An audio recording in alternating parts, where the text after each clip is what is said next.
Cultural and Political Ecology group of the Association of American Geographers. And he's been a wonderful mentor to me there and here. He's included me in a lot of conversations about the future of political ecology and these kinds of questions that he's going to talk about today. So welcome, Bill. We're honored to have you here. Thank you.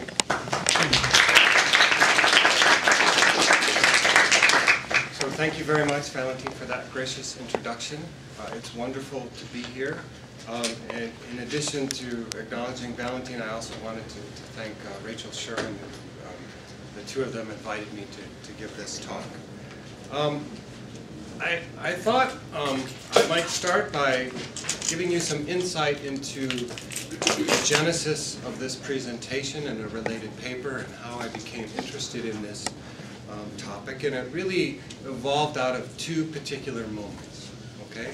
So the first moment is depicted by this image, which is an image of the China Import and Export Exposition in Hangzhou, China.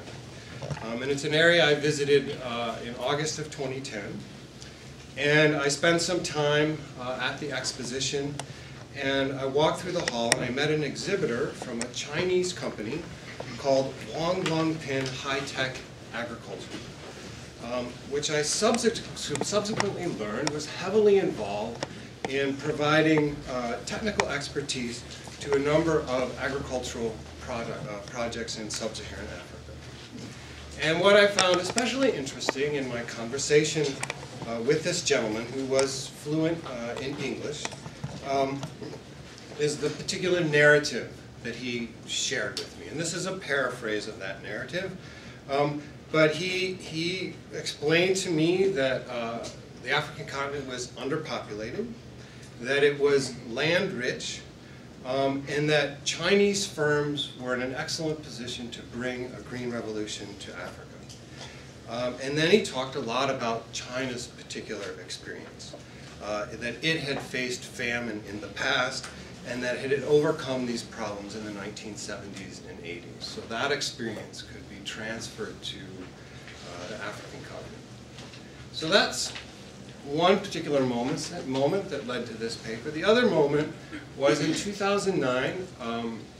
I went back to Bamako, Mali. This is an area where I've been working on and off for about 25 years. I hadn't been there for 5 years.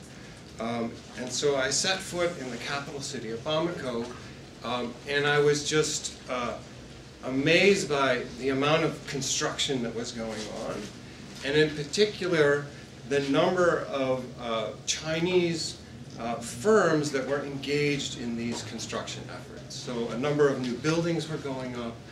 They were building a brand new bridge across the Niger River there.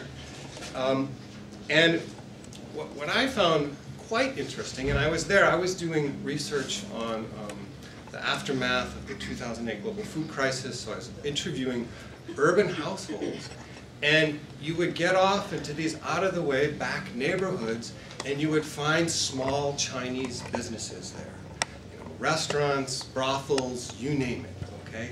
So what was interesting to me is that with these big development initiatives, Chinese development initiatives, which were using the Chinese private sector to implement them, you had a lot of Chinese, kind of peripheral Chinese private sector operators that were also there and were kind of setting up shop independently of the Chinese government in Bamako.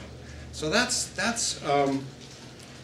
really what got me interested in this particular topic. So in this talk, I want to explore the fact that China's Green Revolution experience has been held up as a success story, that the experience of this agricultural Asian tiger has been used intermittently over the past 40 years as a kind of shining counterexample to what's been going on in agricultural development on the African continent, and then how really since 2008 and the aftermath of the global food crisis, that this discourse has been resurgent, okay? That we're even seeing more prominent use of the Chinese example than we had before, okay?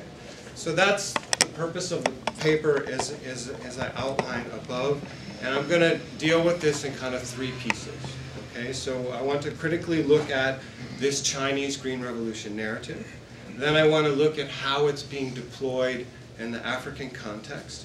And then I want to look at some specific agricultural development initiatives and how they're being supported or undermined by this particular initiative. Okay? So I want to be very clear that I am not a China specialist, I'm an Africanist. But I'm very intrigued by this influence of China in Africa, particularly in the realm of agriculture. Okay? I would also note that this is a work in progress, the paper, so I'm very keen to get feedback. Okay? This is not a finished product.